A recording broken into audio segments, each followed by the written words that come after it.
नीलम दिशा हमर नमस्कार दर्शक लोकन चैनल का सब्सक्राइब करवा के लेल लाल बटन का दबाओ आ तकर बाद घंटी पर क्लिक करके नव नव मैथिली गीतक आनंद उठाओ। हे पुरुष हो अथवा स्त्री, वृद्ध हो अथवा जुआन, कोबरक खीर आ चतुर्थी रातक अनुभव ई सब से जिंदगी भर मोन रखे छथि। एहि संदर्भ में गायक ज्योति रंजन जी गीतकार सुधीर कुमार जी के संग मिल अपन अपन चतुर्थी रातक संस्मरण अपने के समक्ष राखि रहला अछि।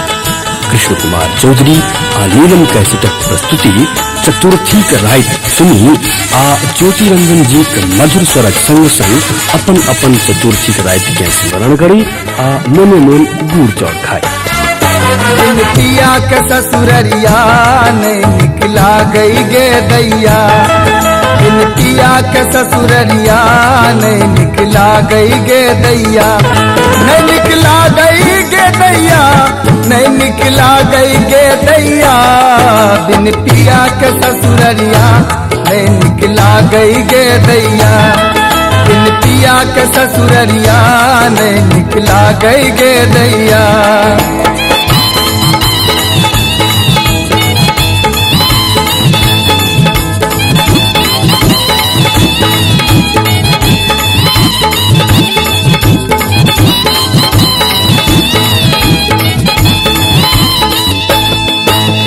सासु के सब दिन मासन बुझलो उठका भोरे भोरे, गोर लगई छी हुनका लेकिन हुनकर बोल अंगोरे।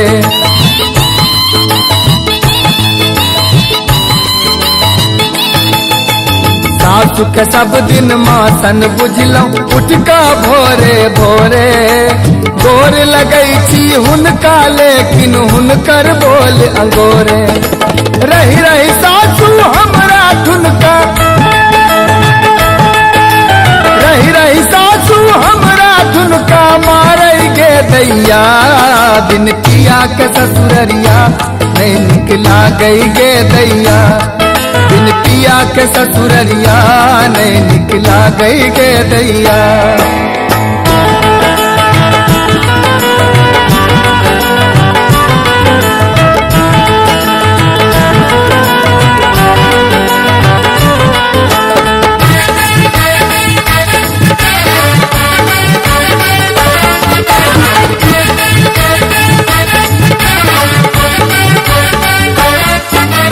गोतनी केर बहिन सन बुझलो छोट ननद के बेटी, कन्यादान ननद के छेलनी सचलो पेटिक पेटी।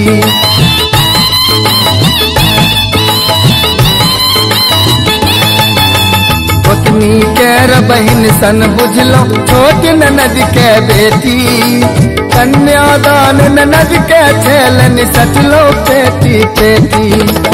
कहियो ननद तो चारन चुगली,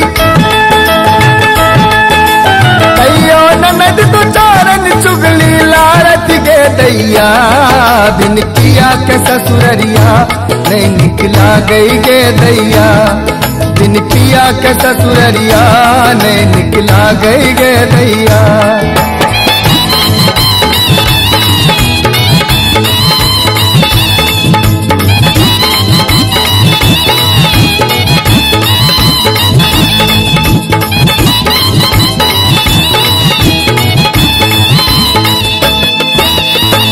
हर के भाई सो बरी बुझलो रही रही गाल फुलावती, लाख जतन को के हार लो तैयो वो नहीं मानती।